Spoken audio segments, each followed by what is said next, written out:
I'm Jessica Mitchell, 34 years old, and the day I pinned on my Brigadier General star, my father still believed I would fail. The same man who told me women don't belong in combat spent 20 years as a colonel himself.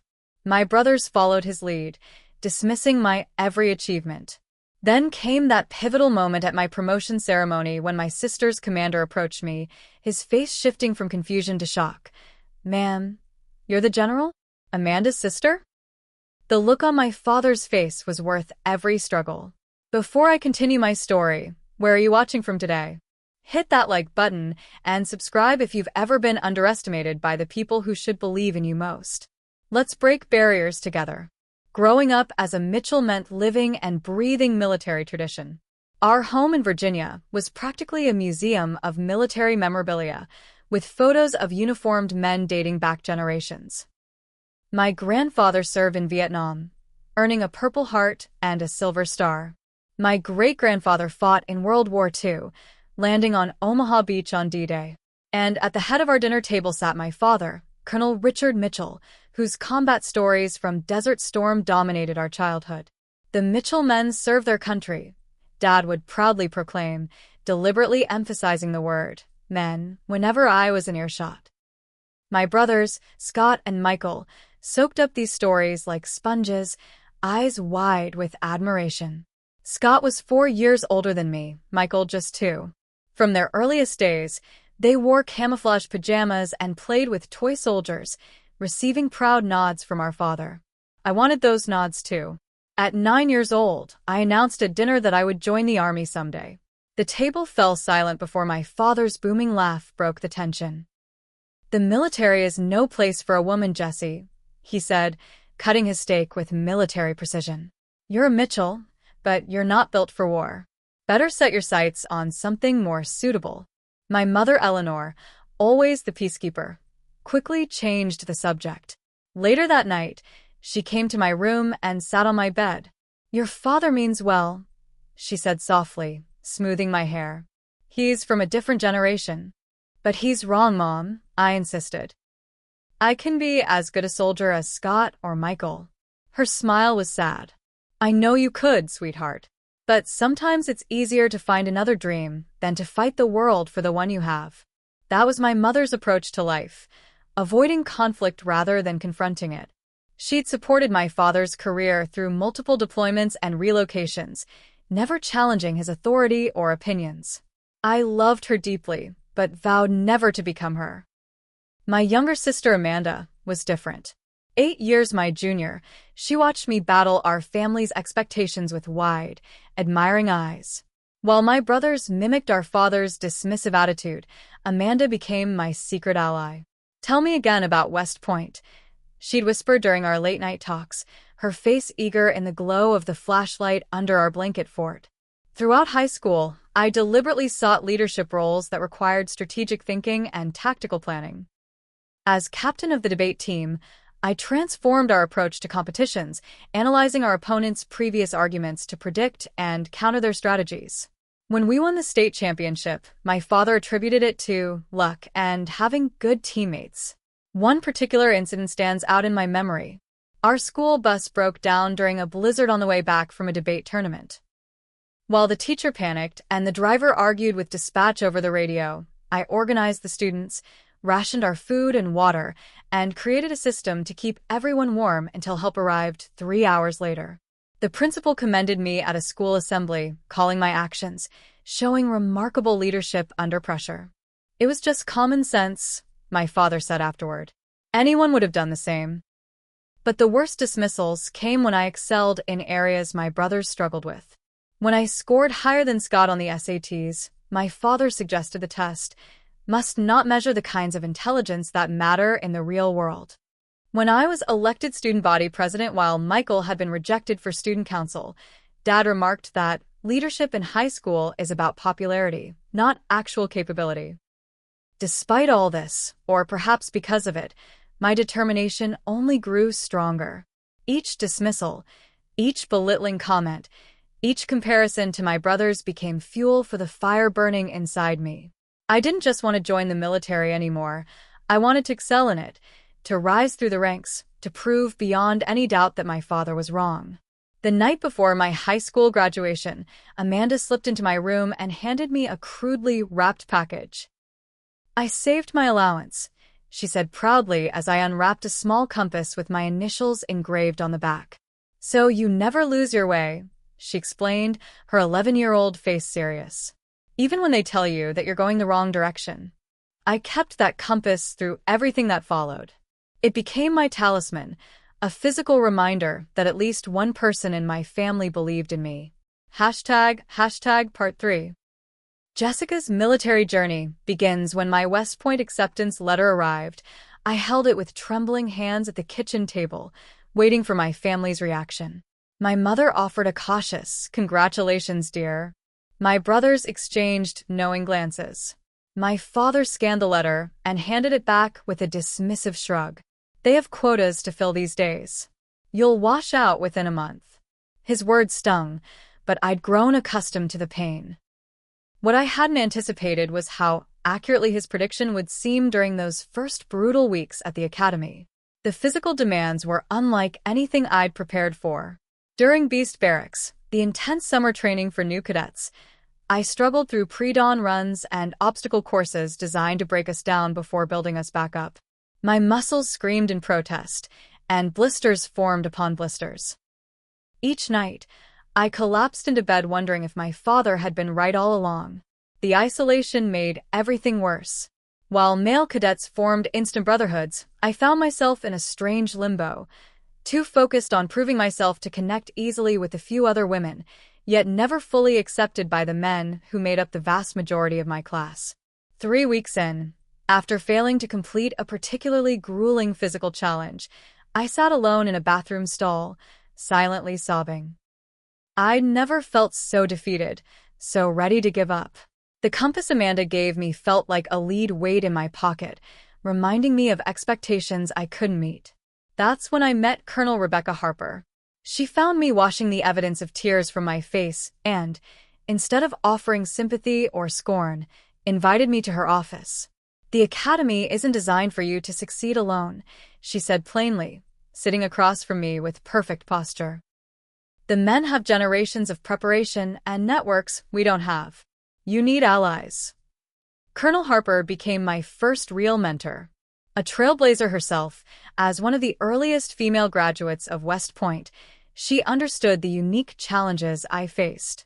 She didn't lower standards or make exceptions. Instead, she offered strategies, connected me with resources, and most importantly, showed me living proof that my goals were attainable.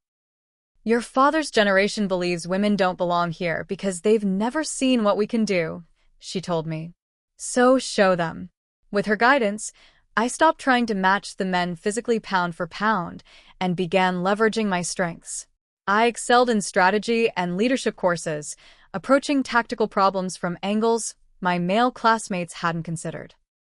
In group exercises, I demonstrated a natural ability to build consensus and inspire teams to perform beyond expectations.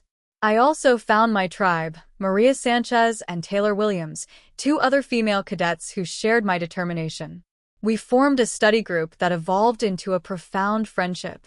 We pushed each other, covered each other's weaknesses, and celebrated each other's victories in a world that often seemed designed for us to fail. "The Mitchell women are warriors too," became our private joke whenever I received another dismissive letter from home. My father's letters, when they came, always contained news of my brother's accomplishments. Scott was thriving in ROTC. Michael was preparing for his own West Point application. My mother's notes, slipped in separately, offered generic encouragement without acknowledging the specifics of my achievements. Only Amanda's letters gave me unqualified support. She peppered me with questions about cadet life and sent hand-drawn pictures of me in uniform. "Future General Mitchell," she labeled one, showing a stick figure with 4 stars on its shoulders. When graduation day finally arrived, I stood tall in my dress uniform, ranked in the top 15% of my class. My mother and Amanda sat beaming in the audience. My father and brothers attended with stiff formality, as though fulfilling an obligation. "Graduating is the easy part," my father commented at the small dinner afterward. The real army is different from playing soldier at the academy. I bit my tongue, knowing nothing I could say would change his mind. Only time and achievement would have any chance of breaking through his prejudice. As I received my commission as a second lieutenant, I made a private vow that I would not only succeed but excel. I would rise through the ranks not to prove my father wrong, though that would be a sweet side effect, but because I genuinely believed I had something valuable to offer my country through military service. That evening, Amanda hugged me fiercely. "I want to be just like you," she whispered. "Be better," I told her. "Forge your own path." What I didn't realize then was that her path would eventually intertwine with mine in ways neither of us could have predicted, leading to the moment that would finally force my family to see me clearly. My first assignment as a freshly minted second lieutenant took me to Fort Benning, Georgia, where I served as a platoon leader in a support battalion. Though not a combat role, it gave me my first real taste of leadership and responsibility for soldiers' welfare and training. The platoon I inherited had performance issues and low morale. The previous leader had been an uninspired micromanager who treated his soldiers like chess pieces rather than humans. I took a different approach, getting to know each person's strengths and motivations, then reorganizing duties accordingly. Within 3 months, our efficiency metrics improved by 30%, and we had the lowest disciplinary incident rate in the battalion. My company commander, Captain Davis, took notice. "Mitchell, whatever you're doing with your platoon, keep it up. But don't expect special treatment because of it." I wasn't looking for special treatment, just recognition that my methods worked. And they continued to work as I moved through increasingly challenging assignments. During a large-scale training exercise at the National Training Center, I was tasked with leading a logistics element supporting a combat team. When the primary supply route was attacked in the simulation, I quickly developed an alternative plan that not only maintained the flow of supplies but actually improved delivery times. The battalion commander pulled me aside afterward. "That was unconventional thinking, Lieutenant. Risky but effective. The Army needs more of that." That moment marked a turning point in how my superior officers viewed me. My promotion to captain came slightly ahead of schedule, and with it, more significant responsibilities. My first deployment to Afghanistan tested everything I'd learned and revealed capabilities I didn't know I possessed. Assigned to a provincial reconstruction team, I was responsible for coordinating infrastructure projects with local Afghan leaders, many of whom refused to interact with women. Rather than forcing direct confrontations that would alienate the communities we needed to work with, I developed a two-tier approach. I built relationships with the women in these communities, gaining insights into local needs that male officers missed entirely. Simultaneously, I identified male soldiers on my team who could serve as front-facing representatives while I directed strategy from behind the scenes. The approach was unorthodox but remarkably effective. Our team completed more successful projects with greater community buy-in than any previous PRT in the region. When questioned about my methods by higher command, I simply presented the results. "I don't care if you're dancing with unicorns out there, Captain," my colonel said, "as long as you keep getting outcomes like these." My innovative work earned me an early promotion to major and increasing recognition within my professional circle. But home remained unchanged. During a rare leave coinciding with a family gathering, I sat at my parents' dinner table listening to everyone fawn over Scott's recent promotion and Michael's commendation. "Scott will make major ahead of schedule, mark my words," my father predicted proudly, apparently forgetting I'd already achieved that rank months earlier. When my mother gently reminded him of my promotion, he waved it away. "Jesse's just pushing papers in an office somewhere. It's not the same as real Army work." I nearly choked on my water. "I just returned from a year in Afghanistan, Dad. My team built schools, clinics, and water treatment facilities while under threat of Taliban attacks. What exactly qualifies as real Army work in your book?" An uncomfortable silence fell over the table. My father cleared his throat. "You know what I mean. You'll never see combat or command troops the way your brothers will." "Richard," my mother said softly, a rare note of reproach in her voice. Amanda, now 19 and fiercely protective of me, couldn't contain herself. "Jessica has the Bronze Star. How can you still talk to her like that? My father's face reddened, but before he could respond, Amanda dropped her own bombshell. And just so everyone knows, I've enlisted. I leave for basic training next month. The chaos that erupted provided a welcome distraction from my father's dismissal of my career. His opposition to Amanda's decision was even more vehement than it had been with mine, perhaps because he now had concrete evidence that women could indeed succeed in military careers, evidence he was determined to ignore. One daughter throwing her life away on this military fantasy is enough, he thundered. But Amanda had learned from watching my battles. She stood her ground with a confidence I'd had to develop over years of conflict. Jessica didn't throw her life away. She's building something important, something you refuse to see. She turned to me, her eyes shining with the same admiration I'd seen since she was small. And I'm going to build something too. As we left that night, I hugged her tightly. Are you sure about this? It won't be easy, especially with Dad. She smiled, echoing words I'd once said to her. Nothing worth doing ever is.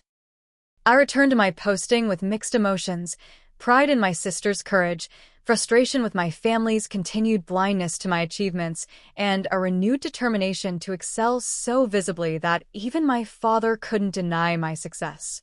Little did I know that my greatest challenges and vindication still lay ahead. My promotion to lieutenant colonel came with assignment to Strategic Command, where I was tasked with leading a critical planning team for Operation Eastern Shield, a complex multinational exercise designed to demonstrate force capabilities in Eastern Europe while reassuring NATO allies concerned about Russian aggression. The assignment was both an honor and an immense responsibility. My team of 15 officers represented different branches and specialties, and I was the only woman at the planning table. Several of the older officers made their skepticism of my leadership clear from our first meeting, with subtle and not-so-subtle challenges to my authority.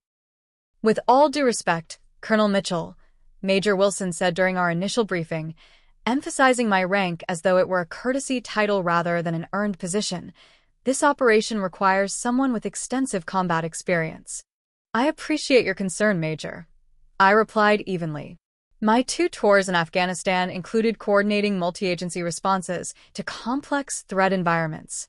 Now, shall we continue with the briefing? The planning phase was intense. 18-hour days of analyzing intelligence, coordinating with NATO partners, and developing contingency plans for every conceivable scenario. The operation involved over 10,000 troops from 8 countries, with air, land, and sea components that had to function as a seamless whole. 3 weeks before execution, disaster struck. A routine security check revealed that our operational details had been compromised. Someone had accessed classified documents using authorized credentials, but at unauthorized times. The investigation quickly narrowed to a member of my own team, Major Robert Harrington, who had been among my most vocal critics. He deliberately sabotaged you, my deputy, Major Lisa Garcia, said when we discovered Harrington had also withheld critical intelligence about Russian countermovements. He wanted you to fail. The revelation was sickening, but not entirely surprising. What was surprising was the support I received from the rest of the team, including some who had initially questioned my leadership. "What's the play, Colonel?" asked Captain Thompson, who had barely spoken to me directly before this crisis. "We're with you." With less than 3 weeks to salvage the operation, I made the difficult decision to completely redesign our approach rather than attempt to patch the compromised plan. If they know what we intended to do, we'll do something entirely different, I told my team. Something they won't expect because we just created it. We worked around the clock, scrapping the conventional approach in favor of a distributed operation model I'd been developing theoretically for years. Instead of the traditional show of force with mass troops and equipment, we would deploy smaller, highly mobile units across a wider area, creating the impression of a much larger force through coordinated movement and strategic visibility. The physical and emotional toll was enormous. I barely slept, subsisting on coffee and protein bars. Twice I nearly collapsed from exhaustion, but the stakes were too high to rest. This wasn't just an exercise anymore. It was a real-world test of NATO's ability to respond to threats, and the credibility of American military leadership was on the line. My superiors were skeptical of the radical redesign. "This is unorthodox, Mitchell," General Patterson warned. "If it fails, it's your career." "I understand, sir. But continuing with a compromised plan guarantees failure. This gives us a chance." He studied me for a long moment. "Your father never mentioned having a strategist in the family." The comment caught me off guard. "You know my father? Richard Mitchell? Served together in Desert Storm. Good combat officer, traditional mindset. You're nothing like him, and that might be exactly what we need right now." Operation Eastern Shield launched with my revised plan.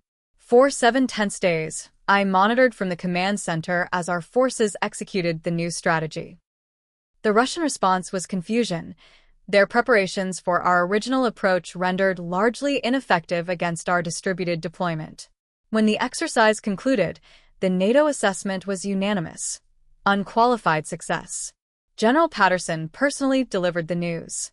"The Joint Chiefs are impressed, Mitchell. This approach will be studied at the War College. You've changed the playbook." The recognition from my superiors was gratifying, but a familiar ache returned when I called home with the news. My mother congratulated me warmly, but passed the phone to my father without prompting. "Heard your exercise went well," he said, his tone suggesting he was discussing a school project rather than a major military achievement.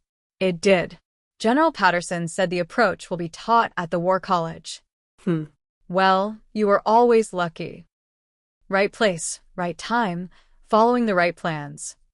I closed my eyes, fighting back the familiar frustration. "It was my plan, Dad. I rewrote the entire operation when the original was compromised." "Is that what they're telling you?" "Military operations are team efforts, Jesse. No single person designs them." I ended the call shortly after, feeling the familiar emptiness that followed every conversation with my family. That evening, as I sat alone in my quarters staring at a congratulatory email from the NATO Supreme Commander, my phone rang. It was Amanda, now a specialist in the Army. "Jess, I just heard about Operation Eastern Shield from my CO. He said it was revolutionary." "That was you, wasn't it?" For the first time that day, I smiled genuinely. "It was." "I knew it." Dad called trying to downplay it, but everyone here is talking about it. "You're kind of legend, you know." I laughed, but her words touched something deep and painful. "Not at home, I'm not." "Screw them," Amanda said fiercely. "You're my legend, and that's what matters." After we hung up, I stood by the window looking out at the lights of the base, wondering if I would ever do enough to earn my family's respect. The question that had driven me for years suddenly seemed hollow. I had just led a successful operation that was being hailed as innovative throughout NATO, yet I still felt the sting of my father's dismissal. Perhaps I thought I needed to accept that some people would never see your worth, no matter what you achieved. The thought was both liberating and profoundly sad. Little did I know that both my greatest challenge and my moment of vindication were still to come. My successful leadership during Operation Eastern Shield placed me on an accelerated track for promotion to full colonel. With the new rank came greater responsibilities and visibility. I was assigned to the Pentagon, working directly under Lieutenant General Diane Fowler, one of the highest-ranking women in the Army and someone I had admired from afar for years. "Your reputation precedes you, Colonel Mitchell," she said during our first meeting. "Not everyone in this building is happy about the waves you're making, but I'm not interested in maintaining the status quo. I'm interested in results." 6 months into my Pentagon assignment, a crisis erupted that would define my career. A military coup in a strategically vital African nation threatened both regional stability and American interests. With U.S. embassy personnel and citizens at risk, and sensitive military assets potentially falling into dangerous hands, immediate action was required. General Fowler called me to her office at 3 a.m. "The Joint Chiefs are forming a crisis response task force. I've recommended you to lead it." I blinked in surprise. "Ma'am, there are more senior colonels available. None with your particular skill set. This situation requires someone who thinks differently." She slid a file across her desk. The conventional approach would be a large-scale evacuation operation followed by stabilization efforts. I suspect you'll see other options. The file contained intelligence reports, satellite imagery, and preliminary planning documents already prepared by other staff. As I reviewed them in the Emergency Operations Center, I quickly identified the problem with the conventional approach. It would take too long to mobilize sufficient forces, putting lives at immediate risk and potentially allowing sensitive information and technology to be compromised.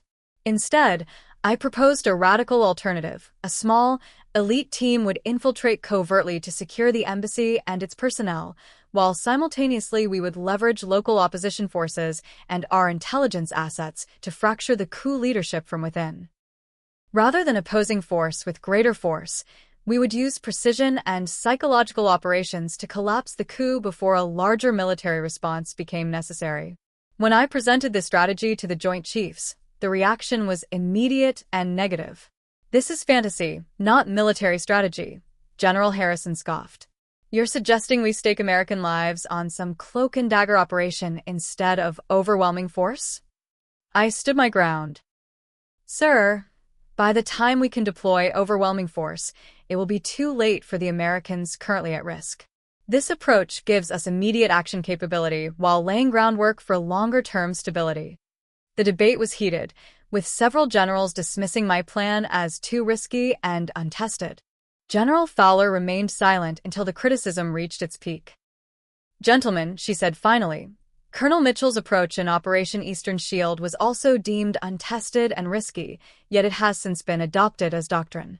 Perhaps we should consider that innovation often appears risky simply because it's unfamiliar." After 3 hours of intense discussion, a compromise was reached. My approach would be implemented for the first 72 hours, with conventional forces preparing for deployment if it failed. What followed was the most intense period of my career. I slept perhaps 6 hours total over the next 5 days, coordinating operations from the Pentagon's Secure Command Center.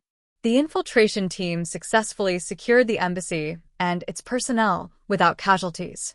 Meanwhile, our intelligence operations exploited divisions within the coup leadership, leading to its collapse from within before our conventional forces were even fully mobilized. When the crisis resolved, the Secretary of Defense personally commended our approach.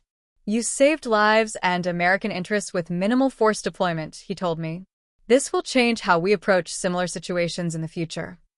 The operation received limited public attention due to its sensitive nature, but within military circles, it was recognized as a masterclass in modern conflict resolution.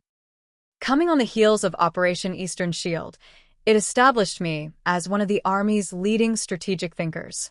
3 months later, I received the call that seemed impossible when I had started my career. I was being nominated for promotion to Brigadier General. At 34, I would be among the youngest generals in the modern Army and one of relatively few women to achieve that rank. The historic nature of my rapid rise wasn't lost on me or the military community. Several news outlets ran profiles highlighting my career path and innovations. When the official notification came, I sat alone in my apartment staring at the paper, thinking of that 9-year-old girl announcing her military ambitions at the family dinner table.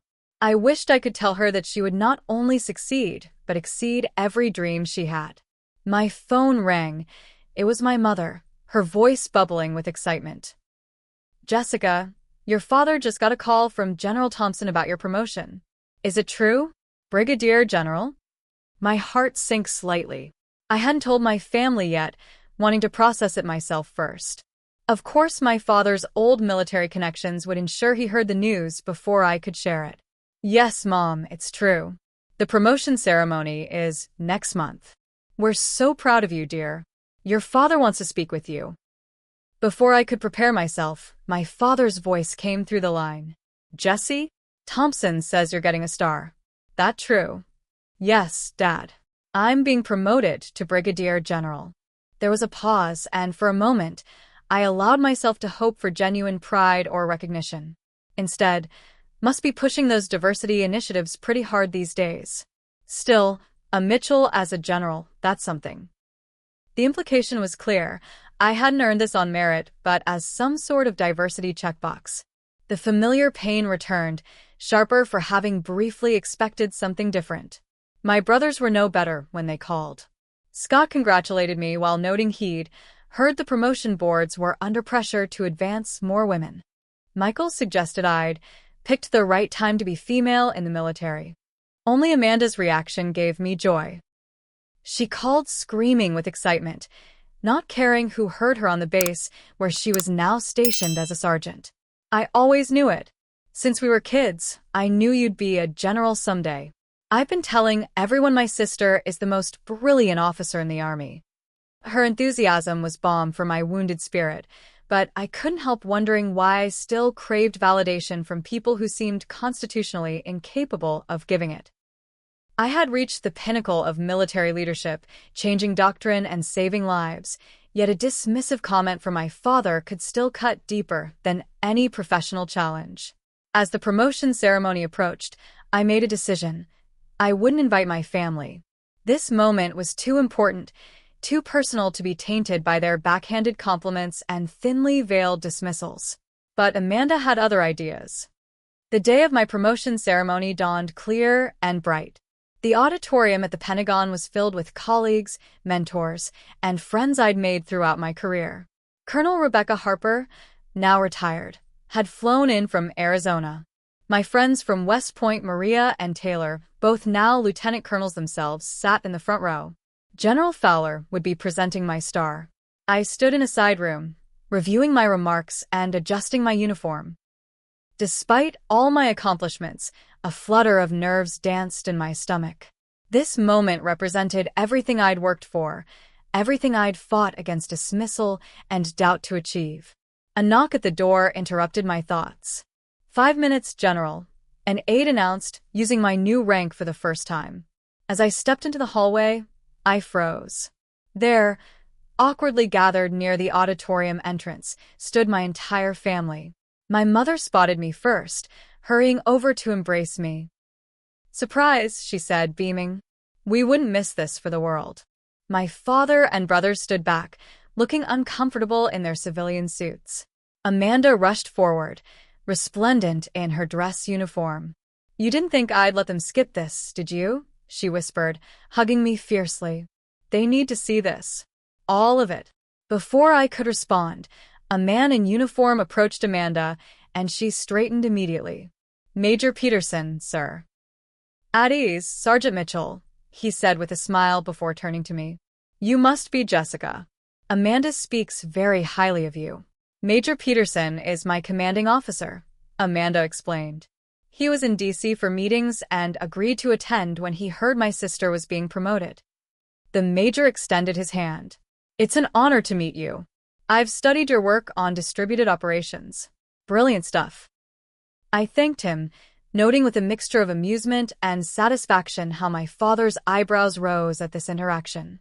For once, Richard Mitchell was witnessing someone treating his daughter with genuine professional respect. "We should take our seats," Amanda said, glancing at her watch. "It's almost time." As they moved toward the auditorium, I pulled Amanda aside. "Why did you bring them?" "I didn't even tell them about the ceremony." Her expression was determined. "Because it's time they see you as you really are, not as they've decided to see you." The ceremony proceeded with military precision. I sat on stage while various speakers lauded my accomplishments and contributions to military strategy. General Fowler spoke at length about Operation Eastern Shield and the African crisis response, detailing how my innovative approaches had fundamentally altered our tactical doctrine for the better. Throughout it all, I couldn't help glancing at my family in the front row. My mother dabbed at tears, beaming with pride. Amanda sat tall, grinning. My brothers looked increasingly thoughtful as the scope of my achievements was detailed. And my father, his face was unreadable, his military bearing perfect as he listened to account after account of his daughter's accomplishments. Finally, the moment arrived. I stood as General Fowler pinned the single star to my uniform, officially making me Brigadier General Jessica Mitchell. The applause was thunderous, and for a brief, perfect moment, I allowed myself to simply be present in the achievement, untainted by family complications. The reception afterward was a blur of congratulations and well wishes. I moved through the crowd, accepting congratulations and introducing colleagues to my family. My mother glowed with pride, and even my brothers seemed genuinely impressed as they met high-ranking officers who spoke of my work with admiration. I was speaking with Colonel Garcia when I noticed Major Peterson approaching my father. I excused myself and moved within earshot, an uncomfortable knot forming in my stomach. "Colonel Mitchell," Major Peterson was saying, "your daughter's work on distributed operations quite literally saved my unit last year in the Baltics. We implemented her protocols during an unexpected Russian incursion into our exercise space. Textbook perfect response because of her framework." My father cleared his throat. "You seem very familiar with her work." "Everyone at command level is, sir. Her approaches are acquired reading now." Major Peterson gestured toward me as I approached. "Between your daughter's strategic innovations and Sergeant Mitchell's exceptional performance in my unit, your family is making quite the military impact." I arrived just in time to see my father's expression shift into something I'd never witnessed before, a mixture of confusion and dawning realization. Major Peterson turned and suddenly seemed to connect the dots. His eyes widened as he looked between me in my new general's uniform and Amanda. "Wait, ma'am, you're the general? Amanda's sister?" "Yes, Major," I confirmed, unable to keep a small smile from forming. His face registered pure shock before quickly composing into respectful attention. "General Mitchell, I had no idea. Your sister never mentioned." He turned to Amanda, who was clearly enjoying this moment. "Sergeant, you might have mentioned your sister is the Colonel Mitchell." "It's General Mitchell now, sir," Amanda corrected with barely concealed glee. Major Peterson straightened even further. "Of course. My apologies, General." He turned back to my father. "Colonel Mitchell, you must be incredibly proud. Your daughter's work has saved countless lives and changed how we approach modern conflicts." My father, for perhaps the first time in my memory, was speechless. He glanced between the Major, Amanda, and me, visibly processing this new reality where his daughter commanded instant respect from military men who had no idea of her connection to him. He began, then stopped, seemingly at a loss. The moment was interrupted by General Fowler calling for everyone's attention to make a toast. As the crowd moved toward the center of the room, Major Peterson excused himself with another respectful nod to me. My father remained frozen in place, looking at me as though seeing me clearly for the first time. Amanda stood beside him, watching his reaction with satisfaction. "You had no idea, did you, Dad?" she said quietly. "No idea who she really is to everyone else." The drive to my parents' house the day after the ceremony was filled with a strange mixture of emotions. My promotion was official, my star pinned, my place in military history secured, yet the most difficult battlefield still lay ahead: the Mitchell family dining room. My mother had insisted on a family dinner to celebrate, and for once, I didn't make an excuse to avoid it. After yesterday's revelation, something had shifted. I wasn't seeking validation anymore. I was ready for resolution. My father opened the door before I could knock, still wearing the stunned expression he'd carried since Major Peterson's revelation. "Jessica," he said formally, stepping aside to let me in. The dinner was uncharacteristically quiet. My brothers, usually quick with jokes and banter, seemed subdued. Scott kept glancing between me and our father, while Michael studied his plate as though it contained tactical intelligence. After dessert, my father cleared his throat. "I thought perhaps Jessica and I might take a walk." We strolled silently down the familiar neighborhood streets, the same route we'd walked when I was a child, usually with him lecturing me about some infraction or disappointment.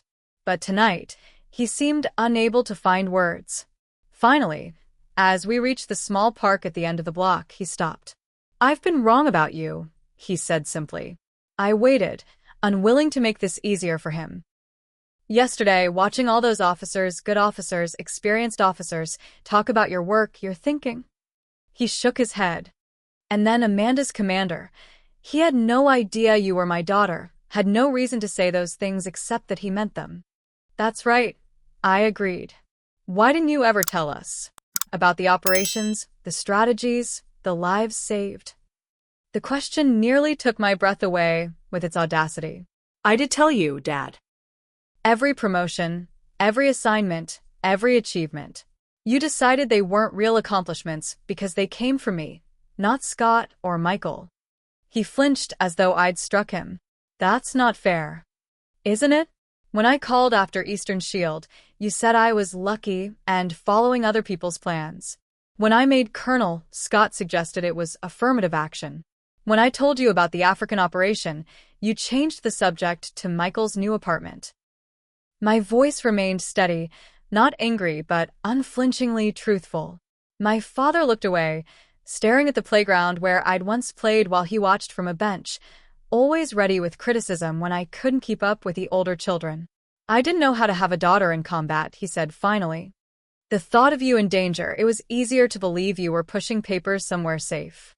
So you belittled my entire career, because you were worried? I'm not saying it was right, he admitted. Just trying to explain.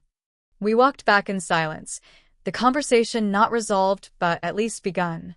It would take more than one night to unravel decades of dismissal and disappointment, but for the first time, I saw a willingness to try.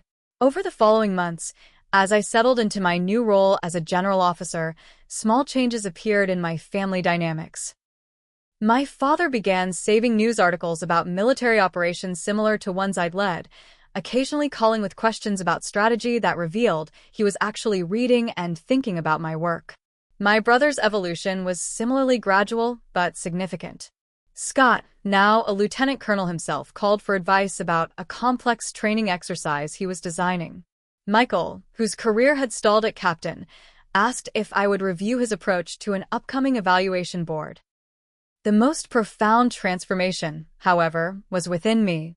As I mentored young female officers, particularly those from military families, I found myself sharing not just tactical knowledge, but hard-earned emotional wisdom. Your worth isn't determined by those who can't see it, I told Lieutenant Diana Rodriguez, whose father, like mine, questioned her military aspirations. Build your success on the foundation of your own belief, not their approval. I established a formal mentorship program specifically for women facing similar barriers, creating the support network I'd wished for as a young officer. We met monthly, sharing challenges and strategies in a safe space where vulnerability wasn't weakness, but strength. My relationship with Amanda deepened into a powerful partnership.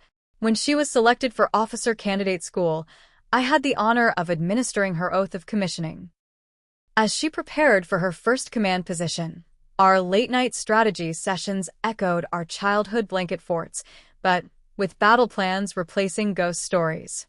You change everything for me, she told me during one such session. Watching you fight through all their doubts showed me it could be done.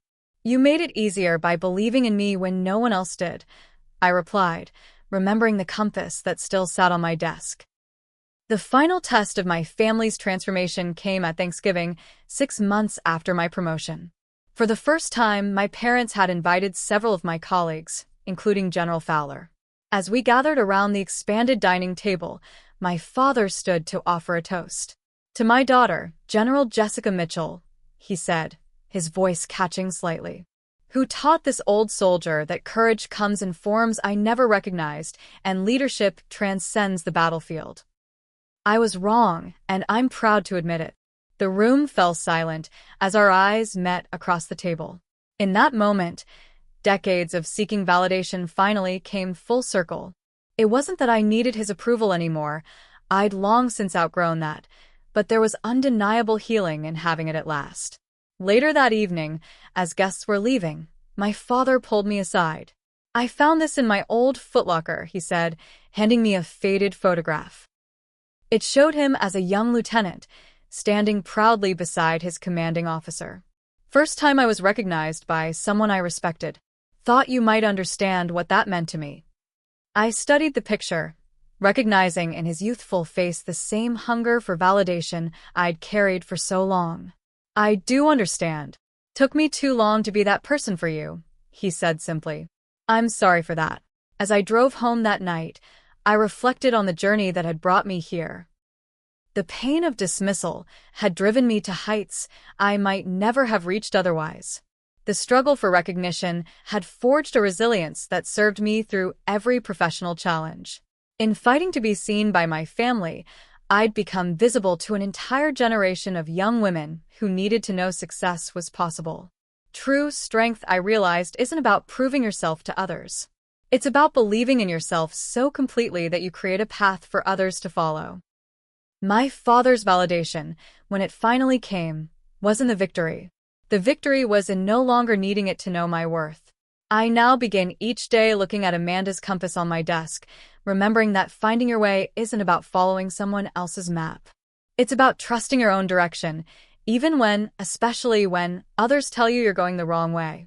Have you ever been underestimated by the people closest to you? How did you respond to their doubt? Share your story in the comments below. Sometimes the greatest motivation comes from proving wrong those who never believed in you. Don't forget to like this video and subscribe for more stories about breaking barriers and finding your true path despite obstacles. Remember, the people who tell you it can't be done are usually terrified that you'll prove them wrong.